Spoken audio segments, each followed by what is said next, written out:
안녕하세요. 김태훈 목사입니다. 뚜벅뚜벅 메시지. 오늘은 시편 묵상 8번째.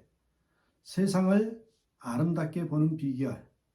세상을 아름답게 보는 비결. 시편 8편 1절에서 9절 말씀 가지고 함께 뚜벅뚜벅 걸어가겠습니다. 여러분 요즘 어떻게 지내십니까? 은혜가 충만하십니까? 은혜가 충만한 사람의 마음이 어떨까요? 가장 잘할 수 있는 성경 중 하나가 시편 8편입니다. 두 가지를 나누기를 원합니다. 첫 번째, 여러분, 은혜가 충만하면 모든 것이 달라 보입니다. 1절에서 다윗은 놀라운 고백을 하지요. 여호와 우리 주여, 주의 이름의 온 땅이 어찌 그리 아름다운지요. 주의 영광이 하늘을 덮었나이다. 누구나 자연을 보면서 감탄을 하게 마련입니다. 그러나 누구나 다윗처럼 자연에서 하나님의 이름과 영광을 보는 것은 아닙니다. 다윗은 온 땅에서 하나님의 이름이 기록된 것을 보았다고 하죠. 정말 그럴까요? 믿을 수 없다는 분도 있을 겁니다. 에이, 시적인 표현이겠지 하는 분도 계실 겁니다. 그러나 성령의 놀라운 역사를 체험한 사람은 누구나 다윗이 말하는 것이 무엇인지 공감할 것입니다.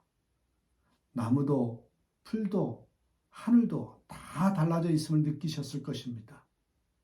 1962년 2월 20일 인류 최초의 우주인 소련의 유리 가가린은 우주에 나갔다 온 소감으로 우주 어디에도 하나님은 없었다 그렇게 고백하지요. 그러나 5개월 후인 7월 10일에 미국 최초 우주인 글렌 중령은 우주여행 뒤에 우주에 하나님의 영광이 가득하였다고 고백합니다. 보세요. 같은 우주를 보고 와서 한 사람은 하나님이 없다고 했고 다른 한 사람은 하나님의 영광이 가득한 것을 보았다고 했습니다. 왜 이렇게 차이가 났습니까? 여러분 왜 이렇게 차이가 날까요? 한 사람은 영적인 눈이 멀었고 다른 한 사람은 영적인 눈이 뜨였기 때문입니다. 영적인 눈이 뜨이면 세상이 달라 보입니다. 은혜 받으면 세상이 달라 보입니다. 엄밀하게 말하면 바로 보입니다.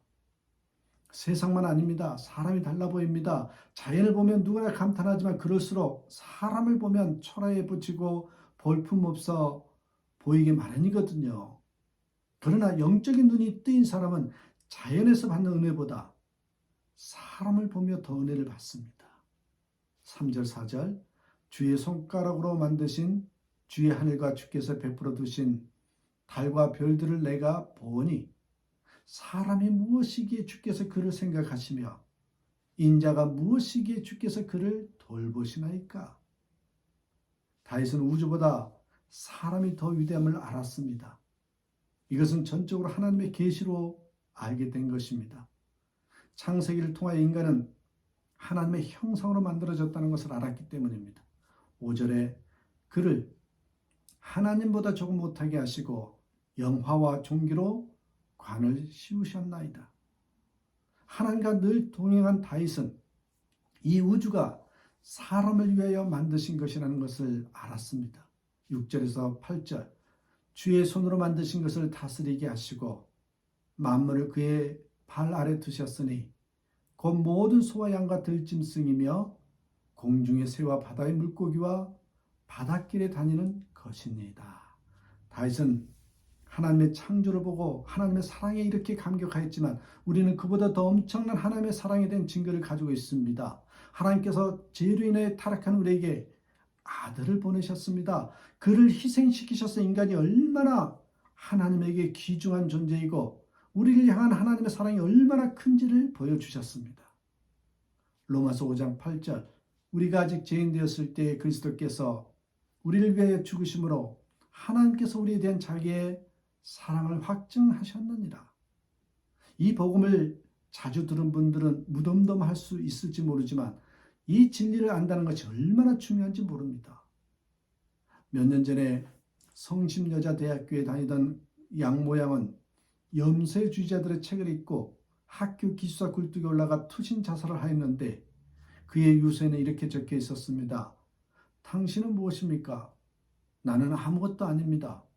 그럼 죽어야지요.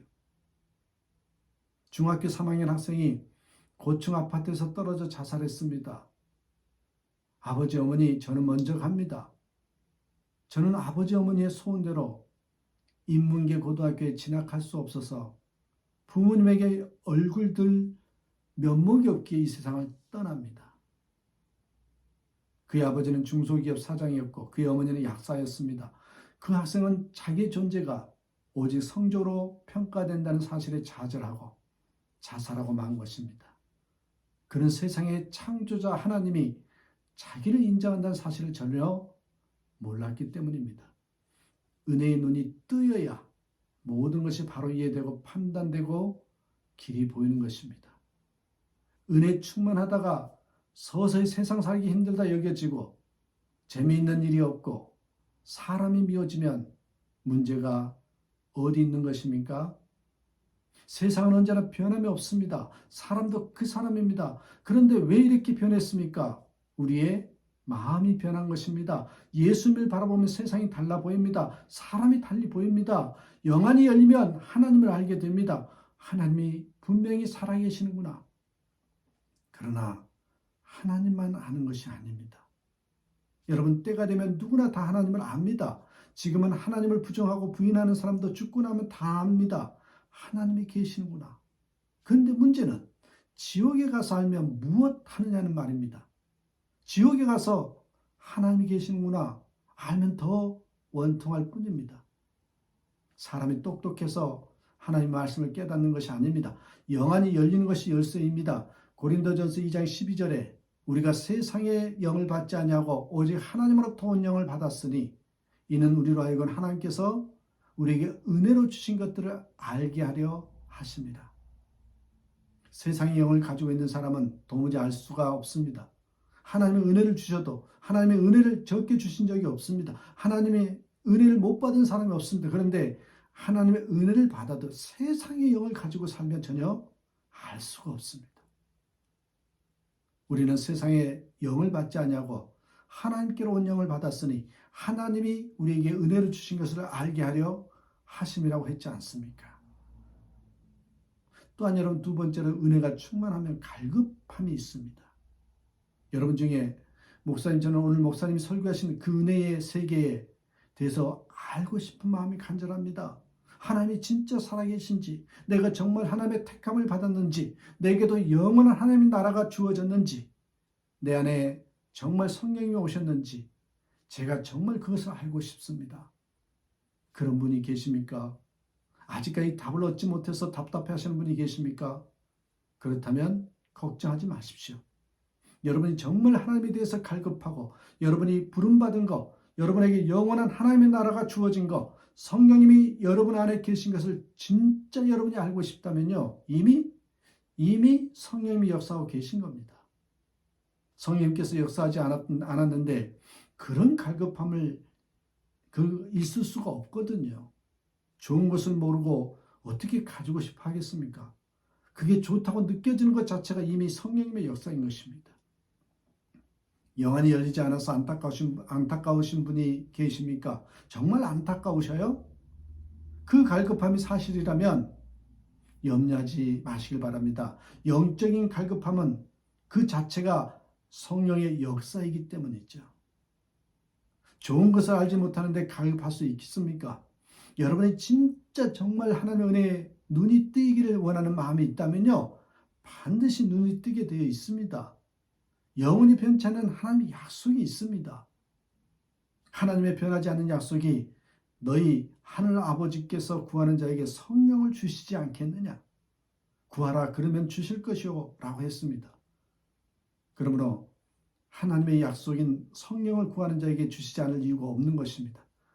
마가복음 5장에 혈류병 앓던 여인은 예수님의 옷자락에 손을 댔습니다. 감히 예수님 앞에 나서지 못하였지만 옷자락만 만져도 나음을 얻으리라는 그런 믿음으로 갈급함이 있었기에 치유받았습니다. 그렇습니다. 갈급함은 반드시 응답받게 되어 있습니다. 다시금 이러한 믿음을 가지고 이러한 갈급함 가운데 주님을 깊이 만나고 살아가는 저와 여러분 되시기를 주님의 이름으로 축복합니다. 감사합니다.